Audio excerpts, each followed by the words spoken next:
इस चिंता से मुक्ति के लिए सबसे पहला कार्य है कि अपने शरीर पर ध्यान दो।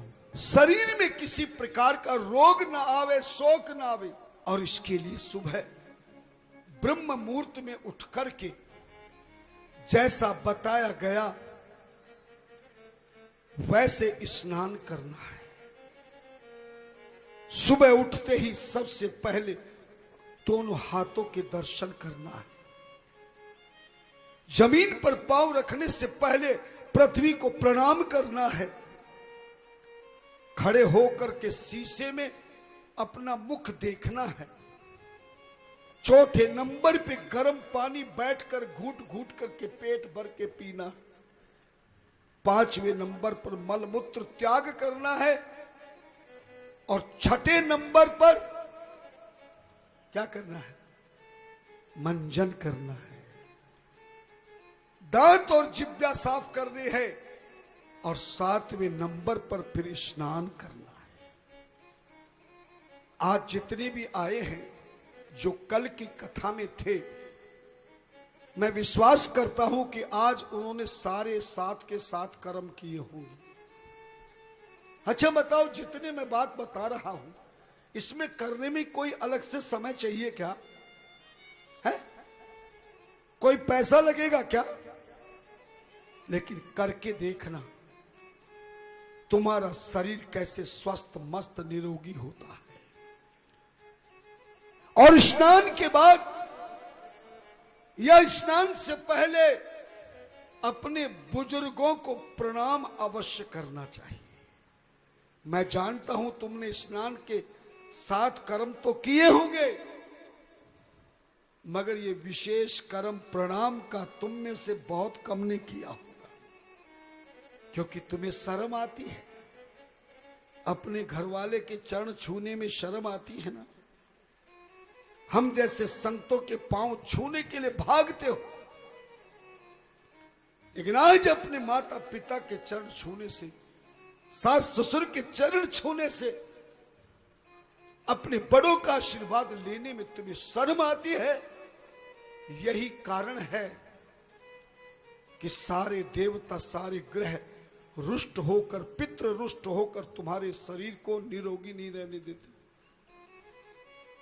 क्योंकि जब किसी का आशीर्वाद लोगे ना, तो देखना उसके मुख से एक बात जरूर होगी, जीता रहे। देसी भाषा में, विद्वान भाषा में, आयुष्मान भव, आरोग्यवान भव, बुद्धिमान भव, विद्वान भव, यशस्वान कीर्तिवान भव, धनवान भव। कहते कि किसी के मुख से निकली हुई वचन जिंदगी को बदल देता है, जिंदगी को बदल देता है। जरा ध्यान दे राजेंद्र भैया, ध्यान दे।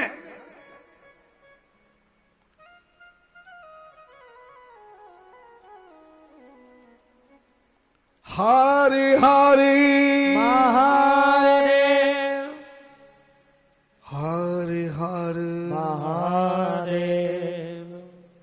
ध्यान देना।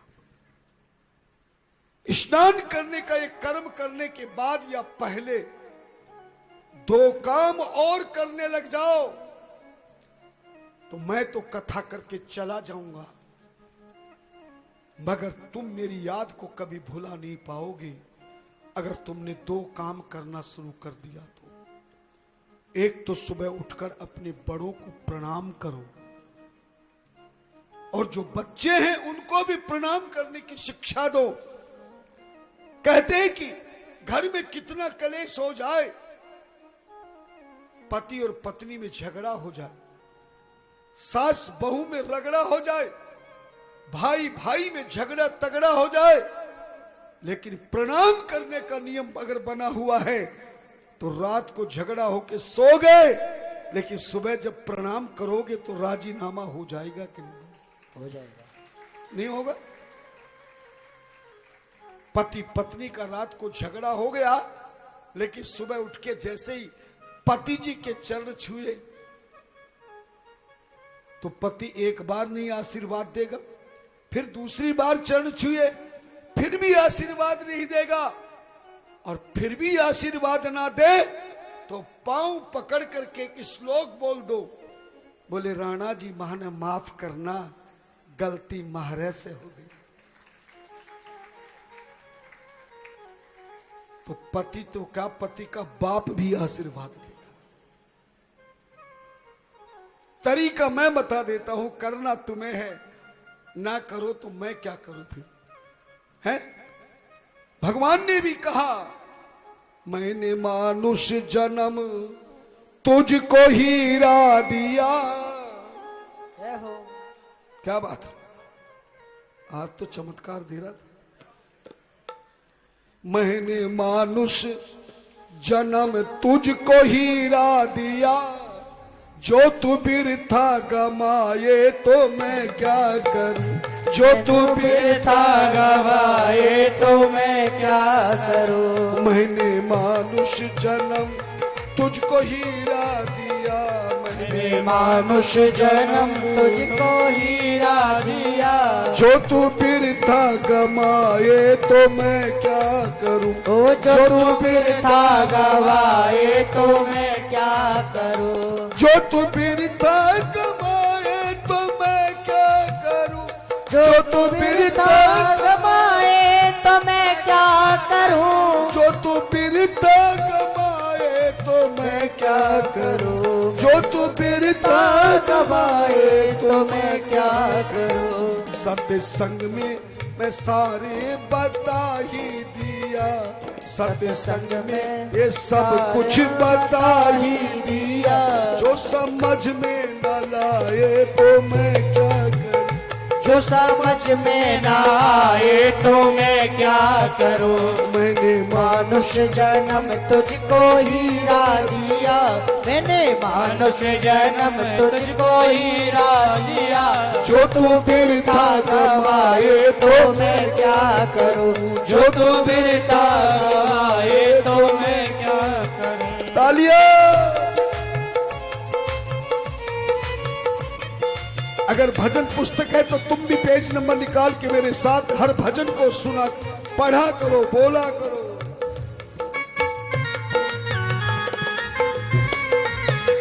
जय हो।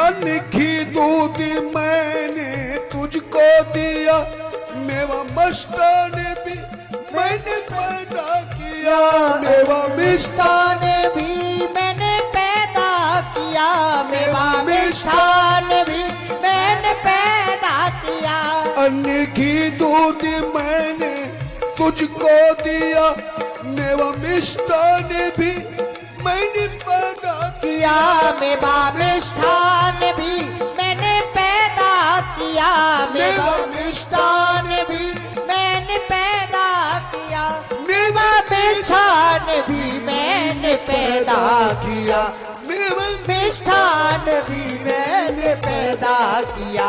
निर्दयी जीव के स्वाद के वास्ते, निर्दयी जीव के स्वाद के वास्ते, पशु मांस ही खाए तो मैं क्या करूं, ओ पशु मांस ही खाए तो मैं क्या करूं। मैंने मानुष जन्म तुझको हीरा दिया, मैंने मानुष जन्म तुझको हीरा दिया, जो तू बिरथा गवाए तो मैं क्या करूं, जो तू बिरथा गवाए तो मैं क्या करूं। तालियां। आनंद लीजिए।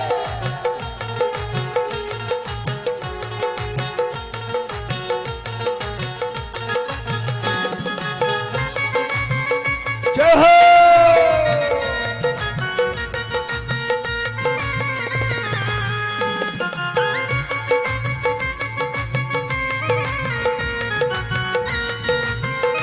जय हो।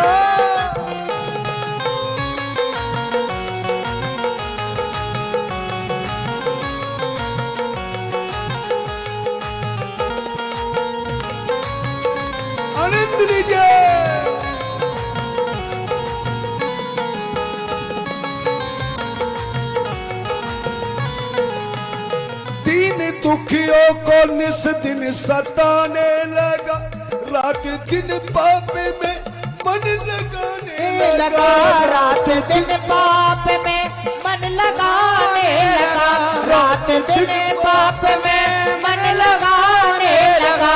दिन दुखियों को निस दिन सताने लगा, रात दिन पाप में मन लगाने लगा, रात दिन पाप में मन लगाने लगा, रात दिन पाप में मन लगाने लगा, रात दिन पाप में मन लगाने लगा। जैसा करने लगा वैसा भरने लगा, जैसा करने लगा वैसा भरने लगा, जैसा करने लगा वैसा भरने लगा, वो जैसा करने लगा वैसा भरने लगा। फिर तू आंसू बहाए तो मैं क्या करूं, ओ फिर तू आंसू बहाए तो मैं क्या करूं। मैंने मानुष जन्म तुझको हीरा दिया, मैंने मानुष जन्म तुझको हीरा दिया, जो तू व्यर्था गवाए तो मैं क्या करूं, जो तू व्यर्था गवाए तो मैं क्या करूं। तालियां। जय हो।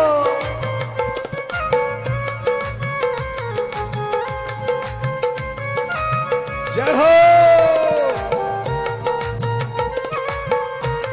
आनंद लीजिए।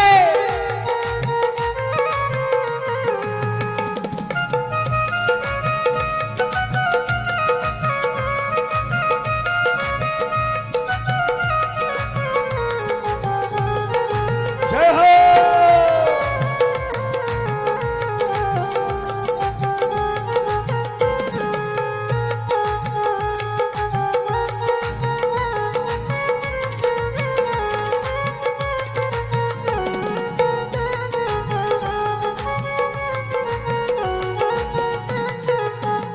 छोड़ दे छल कपट, आजा गुरु की शरण, कट जाएगा तेरा ये जीवन मरण, हो कट जाएगा तेरा ये जीवन मरण, कट जाएगा तेरा ये जीवन मरण। छोड़ दे छल कपट, आजा गुरु की शरण, कट जाएगा तेरा ये जीवन मरण, हो कट जाएगा तेरा ये जीवन मरण, कट जाएगा तेरा ये जीवन मरण, कट जाएगा तेरा ये जीवन मरण। देखी करना मानेगा फिर भी हमारा वचन, करना मानेगा फिर भी हमारा वचन। लख 84 में भटके तो मैं क्या करूं, ओ लख 84 में भटके तो मैं क्या करूं। मैंने मानुष जन्म तुझको हीरा दिया, मैंने मानुष जन्म तुझको हीरा दिया, जो तू व्यर्था गवाए तो मैं क्या करूं, जो तू व्यर्था गवाए तो मैं क्या करूं, जो तू व्यर्था गवाए तो मैं क्या करूं, जो तू व्यर्था गवाए तो मैं क्या करूं, जो तू व्यर्था गवाए तो मैं क्या। हर हर महादेव हर हर महादेव हर हरि महादेव। मनुष्य जिंदगी में सबसे पहले अपने शरीर पर ध्यान देना चाहिए, क्योंकि तन बिनु वेद भजन नहीं बना। शरीर अगर निरोगी नहीं है, शरीर स्वस्थ मस्त चुस्त और तंदुरुस्त नहीं है, तो सच बताओ भगवान की पूजा पाठ जप तप यज्ञ हवन कुछ कर सकोगी क्या? नहीं बोलो ना। नहीं। तो सबसे पहले परमात्मा ने कहा है ना कारोबार पर ध्यान दो, ना परिवार पर ध्यान दो, ना रिश्तेदार पर ध्यान दो, ना किसी के ताबेदार पर ध्यान दो, क्योंकि ये तो सबके सब कर्मों के अनुसार जैसा तुमने किया है वैसा तुम्हें मिलेगा। लेकिन सबसे पहले प्रत्येक मानव को सुबह से सायंकाल तक अपने शरीर पर ध्यान देना चाहिए। और आज का इंसान इसी चीज की कमी है कि वो परिवार पर ध्यान देता है, कारोबार पर ध्यान देता है, अपने रिश्तेदार पर ध्यान देता है, संसार पर ध्यान देता है। लेकिन आज का इंसान 95% लोग अपने शरीर पर ध्यान नहीं देते। और शरीर पर ध्यान न देने के कारण ही आज 90% परिवारों में बीमारी है। क्या है? बीमारी। 90% परिवारों में बीमारी है। कहीं बेकारी है, कहीं लाचारी है, तो कहीं ताबेदारी है। इसलिए इस सत्संग में पहला सूत्र, जिंदगी में संकल्प कर लेना, अपने शरीर पर सबसे ज्यादा ध्यान देने की आवश्यकता है। अर्थात शरीर में ना कोई चिंता आवे, ना ही कोई रोग सताए, और ना किसी की नजर लग पाए। ऐसा ध्यान अगर आपका हो जाए तो आपका शरीर जिंदगी में कभी रोगी भोगी नहीं होगा, और आप जिंदगी में आनंद पूर्वक इस शरीर को स्वस्थ मस्त तंदुरुस्त बना सकते हैं। और शरीर को निरोगी बनाने का मैंने उपाय बता दिया है। पहला कर्म स्नान है, और स्नान के 7 कर्म तुम्हें रोजाना करने हैं, तो आपका शरीर परम सुखदायक बनेगा। मैंने अपनी जिंदगी में बहुत अच्छे तरह से प्रैक्टिकल करके देखा।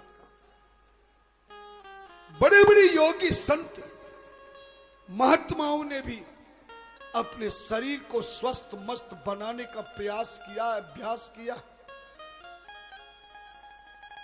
तो स्नान का कर्म तुम्हारी समझ में आ गया होगा। दूसरा कर्म है सूर्य भगवान की सबसे पहले पूजन करना। किसकी पूजन करना? सूर्य भगवान। क्योंकि सनातन धर्म के समस्त देवी देवताओं में अगर सबसे बड़ा कोई देवता है तो कौन सा है? जोर से बोलो। सूर्य भगवान। अब तो समझ गए होंगे। आज तक तो तुम सबसे बड़ा देवता शिवजी या गणेश को समझ रहे थे, पर कल की कथा में मैंने आपको प्रमाण सहित बता दिया है कि सनातन धर्म के 5 प्रमुख देवी देवता हैं, जिनमें सबसे बड़ा देवता है सूर्य भगवान। इसलिए घर के मंदिर की पूजा करने से पहले, नगर के मंदिर में जाने से पहले सूर्य भगवान की पूजन करनी चाहिए। मगर आज हमें सूर्य भगवान की पूजा करना भी नहीं आता। कहते हैं कि सूर्य भगवान आरोग्य दाता है। जो सूर्य की पूजन विधि विधान से करेगा उसका शरीर कभी रोगी और भोगी नहीं बनेगा, संयोगी प्रयोगी बनेगा, पर वियोगी नहीं बनेगा। सूर्य की पूजा करने से शरीर की सारी बीमारी, बेकारी, लाचारी हमेशा के लिए समाप्त हो जाती है। सूर्य की पूजा से आयु वृद्धि होती है। सूर्य की पूजा से नेत्रों की ज्योति बढ़ती है। सूर्य की पूजा से याददाश्त बढ़ती है। और सूर्य की पूजा से शरीर में चेतना और बल आता है। जरा ध्यान से सुनना, यह शिव पुराण की कथा है। इसमें मनुष्य की जिंदगी को बनाने के सारे मार्ग बताए गए हैं। बस अंतर इतना है कि शिव पुराण का धन सही ढंग से होना चाहिए। धनिना, सूर्य की पूजा हम कैसे करें? हमें तो सूर्य को अर्घ देना भी नहीं आता। कई लोगों को मैंने देखा लोटा जल में पकड़ेंगे, कोई ऊपर हाथ करके जल चढ़ा रहा है, कोई नीचे झुक करके जल चढ़ा रहा है, कोई एक हाथ से जल चढ़ा रहा है, कोई लोटे से जल चढ़ा रहा, कोई मग्गे से जल चढ़ा रहा। और एक जगह तो मैं रुका था तो सुबह सुबह एक भक्तराज बड़ी सुंदरता से संध्या कर रहे थे और वो पानी के जग में, स्टील के जग में भर के सूर्य को दे रहे थे।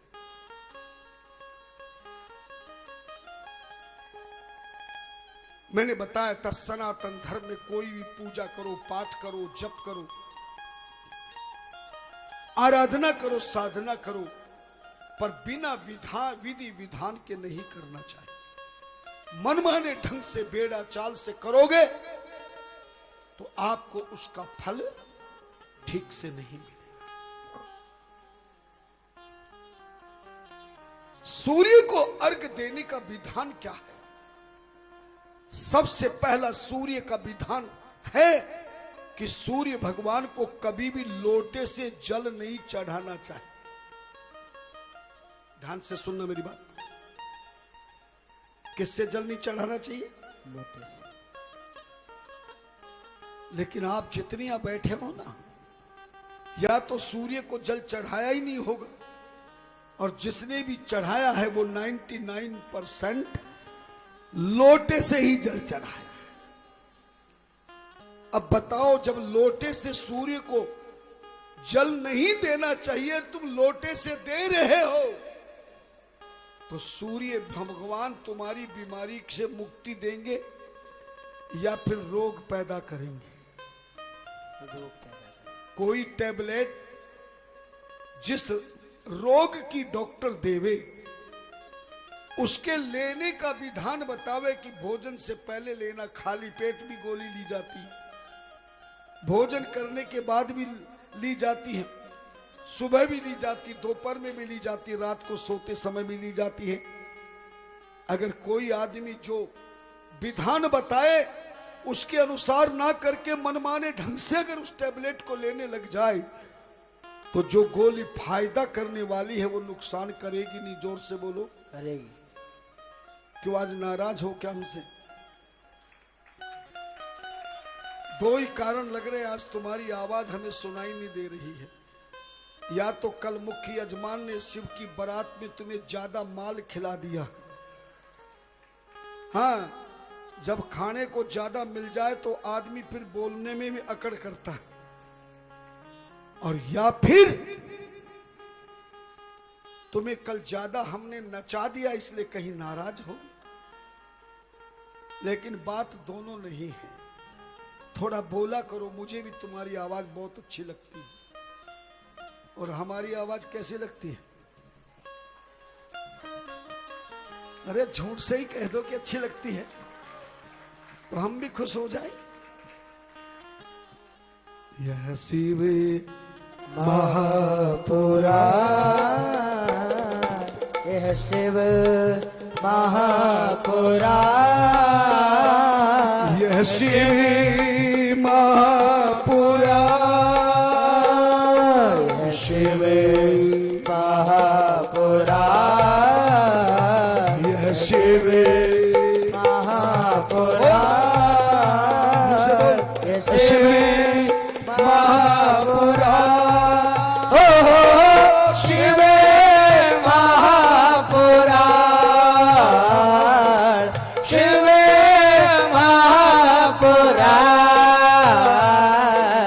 ओम नमः शिवाय, शिवाय, ओम नमः शिवाय, शिवाय, ओम नमः शिवाय।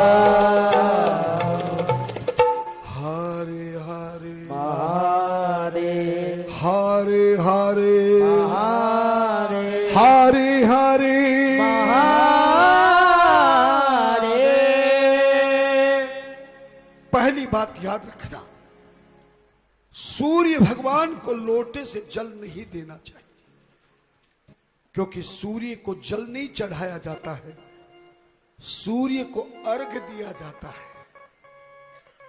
क्या दिया जाता है? अर्घ। और अर्घ किसको कहते हैं? जल के द्वारा पूजन करना, अर्थात पूजन वाला जो जल चढ़ाया जाता है उसको अर्घ कहा जाता है। ध्यान देना। इसलिए सूर्य को टोटी वाले लोटे से जल देना चाहिए, टोटी वाले जल लोटे से अर्घ देना चाहिए। देखा होगा ना, जिस लोटे में टोटी लगी होती है, हमारे यहां राजस्थान में तो उसको गंगा सागर कहते हैं, शायद यहां हरियाणा में भी गंगा सागर कहते हैं। और कहा गया, बोले सारे तीर्थ बार बार। तुम तो बड़े विद्वान हो गए,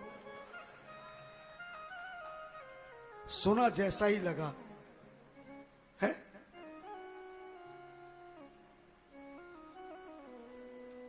मैं टोरंटो गया कथा करने के लिए, कनाडा। तो वहां पूछा किसी ने कि महाराज हरियाणा का नाम बहुत है, ऐसी क्या बात है हरियाणा में?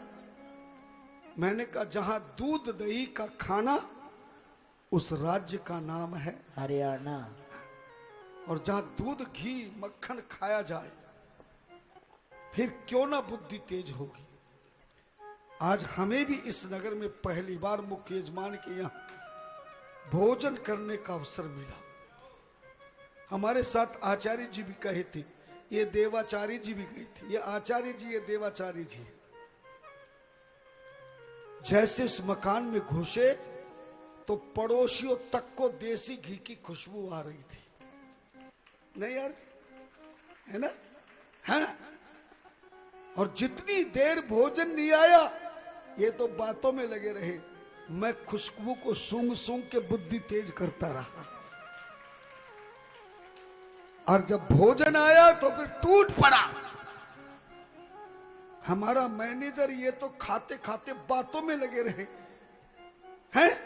यजमान भी सामने बैठ गया ताकि मैं बातों में लगा के ज्यादा खिला दूं, पर उन्हें पता नहीं था। मैंने तो देखा ही नहीं, ना यजमान की तरफ ना मैनेजर की तरफ।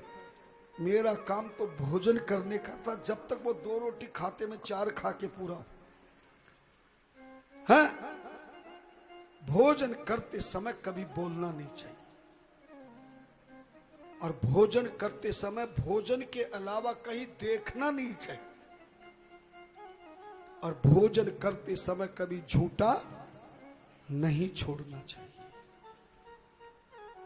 कभी भोजन करना सीखो तो मेरे साथ बैठ के खाना, कैसे भोजन किया जाता है। प्रेम से भोजन करना चाहिए, पेट भर के भोजन करना चाहिए। और संत के लिए जब भोजन बनाया जाता है तो केवल वो भोजन नहीं होता। ध्यान देना, जिस परिवार में जाकर एक तपस्वी विद्वान संत भोजन कर रहा हो, ब्राह्मण देवता भोजन कर रहे हो, वो भोजन नहीं है, वो तो अमृत तुल्य प्रसाद है। ध्यान देना, टोटी वाले लोटे में जल भर करके सूर्य को अर्घ देना चाहिए। और कहते हैं कि सूर्य उदय के केवल 1 घंटे तक ही सूर्य को अर्घ दिया जा सकता है। सूर्य उदय होने के 3 घंटे पहले से लेकर सूर्य उदय होने के 1 घंटे तक ही जो सूर्य को अर्घ दिया जाता है, वो अर्घ सर्वश्रेष्ठ कहलाता है। वैसे तो संत कहते, धर्म ग्रंथ कहते हैं, जब तक सूर्य ना उदय हो और तारे हो, उस ब्रह्म मुहूर्त में जो सूर्य को उदय होने से पहले सूर्य को अर्घ देता है और सूर्य को उदय होने से पहले घर में झाड़ू लगा के पोछा लगा लेता है, वह धन लक्ष्मी सुख संपत्ति की बारिश होती है। उस परिवार में कभी कोई रोग पैदा होता नहीं, शोक पैदा नहीं होता, वियोग पैदा नहीं। सूर्य उदय होने से पहले झाड़ू लगा के घर की सफाई करना, सूर्य उदय होने से पहले स्नान करना, सूर्य उदय होने से पहले योग व्यायाम करना, सूर्य उदय होने से पहले प्रणाम करना और सूर्य उदय होने से पहले सूर्य को अर्घ दे देना, यह सर्वश्रेष्ठ कर्म कहलाता है। लेकिन कई लोगों को ज्ञान नहीं, वो सोचते हैं कि सूर्य जब उदय हो तभी अर्घ देना चाहिए। कहे महाराज सूर्य तो उदय नहीं हुआ, फिर किसको अर्घ दे? मैंने बताया था सूर्य जिंदगी में कभी छिपता भी नहीं है, केवल पृथ्वी की ओर आने से अंधेरा होता है। सूर्य हमेशा प्रकाश में ही रहता है। भारत में जब दिन होता है तो अमेरिका में रात हो जाती है। मैं सारे विदेशों की यात्रा की, ये मत सोचना कि तुम्हारी कथा, ये तो पता नहीं ब्रह्म प्रकाश जी ने क्या मुझ पे जादू कर दिया कि 20 साल पहले जो कथा करता था वो मुझे याद आ रही, कैसे भवनों में कथा करता था। ये तो इनका प्रेम था और प्रेम के वशीभूत होकर संत और भगवंत दोनों खिंचे आ जाते हैं। जीवन में कोई काम नहीं जो नहीं हो सकता। तो सूर्य कभी नहीं छिपता है। और ब्रह्म मुहूर्त में स्नान करना, ब्रह्म मुहूर्त में संध्या वंदन करना, और संध्या वंदन कर्म में ही सूर्य को अर्घ दिया जाता है और गायत्री मंत्र का जाप कराया जाता है। और कहते जो 2 काम नहीं करता रोजाना, वो कितनी भी घर के मंदिर की पूजा करे या अपने गांव शहर नगर मोहल्ले सेक्टर के मंदिर में जाकर पूजा करे, उसे कोई लाभ प्राप्त नहीं होगा। इसलिए देवताओं की कृपा प्राप्त करने के लिए, ऋषियों की कृपा प्राप्त करने के लिए, पितरों की कृपा प्राप्त करने के लिए, संतों की कृपा प्राप्त करने के लिए प्रत्येक घर में प्रत्येक नर नारी को, चाहे वो छोटी उम्र का हो, जवान अवस्था में हो, बुढ़ापा में हो, शादीशुदा हो या बिना शादीशुदा हो, अमीर हो या गरीब हो, बड़ा हो या छोटा हो, प्रत्येक पुरुष और स्त्री का कर्म है कि सुबह स्नान करके सबसे पहले संध्या वंदन करे, अर्थात सूर्य को अर्घ देकर 10 बार गायत्री मंत्र का जाप करे। और सूर्य को अर्घ किस चीज से देना है? गंगा सागर से। धर्म भाषा में इस टोटी वाले लोटे को अर्घा कहते हैं। क्या कहते हैं? अर्घा। इसलिए टोटी वाले लोटे में जल भर के, दोनों हाथों में लोटा पकड़ करके, लेकिन जब भी इस जल पात्र को पकड़ोगे तो लोटे को क्या नहीं लगना चाहिए? अंगूठा। समझ गए ना? कभी भी अंगूठा नहीं लगना चाहिए। फिर एक बार याद दिला देता हूं, जिंदगी में खाने की वस्तु हो, स्नान की वस्तु हो, पूजा की वस्तु हो, किसी भी बर्तन को जब भी दोनों हथेलियों से पकड़ो तो उसको कभी भी अंगूठा, दोनों अंगूठे नहीं लगना चाहिए। दोनों हाथों से सूर्य को जल चढ़ाओ, शिव को जल चढ़ाओ, लेकिन दोनों हाथों के अंगूठे नहीं लगनी चाहिए। अंगूठा लगते ही राक्षसी मुद्रा बन जाती है, जो किया हुआ कर्म राक्षस का बन जाता है। ध्यान देना।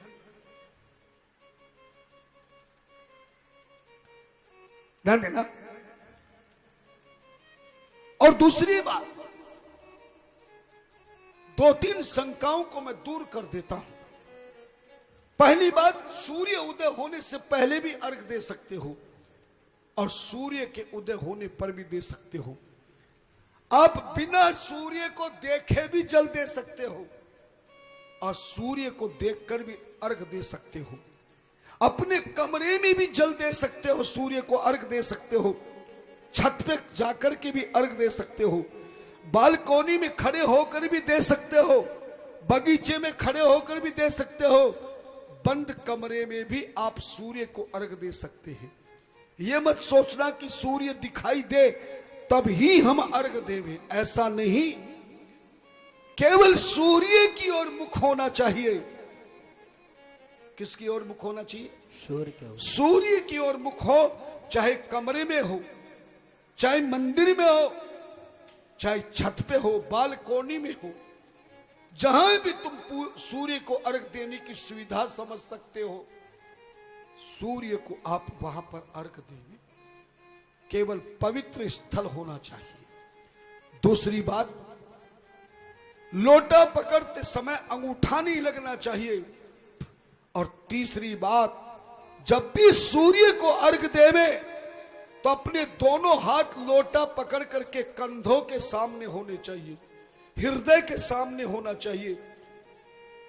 जहां हाथ जुड़े हुए हैं बिल्कुल उसी की सीध में होना चाहिए।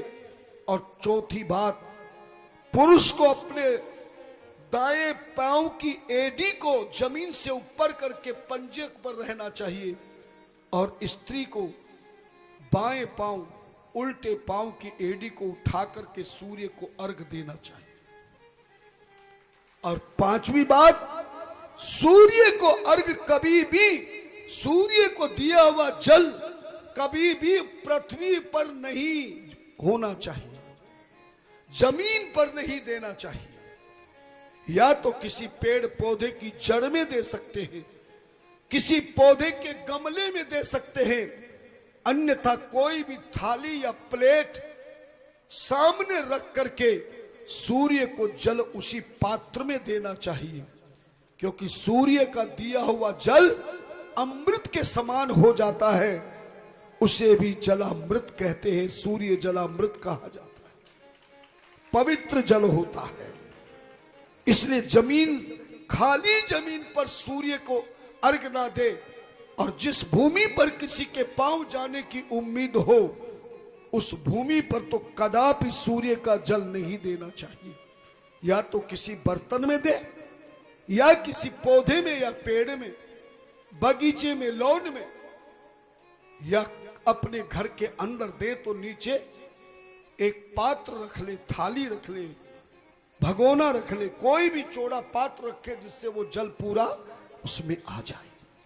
बात समझ गए ना? इस तरह से सूर्य को अर्घ दे। और सूर्य को, सातवीं बात है,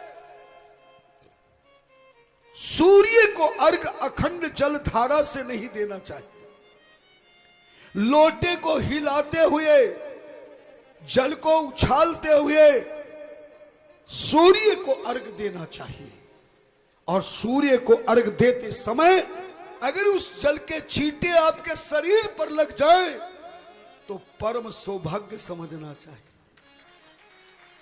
सूर्य के जल के छींटे शरीर पर लगने पर अनेक बीमारियों से मुक्ति प्राप्त होती है, अनेक रोगों से मुक्ति प्राप्त होती है, और जीवन को परम शक्ति प्राप्त होती है। बात समझ गए?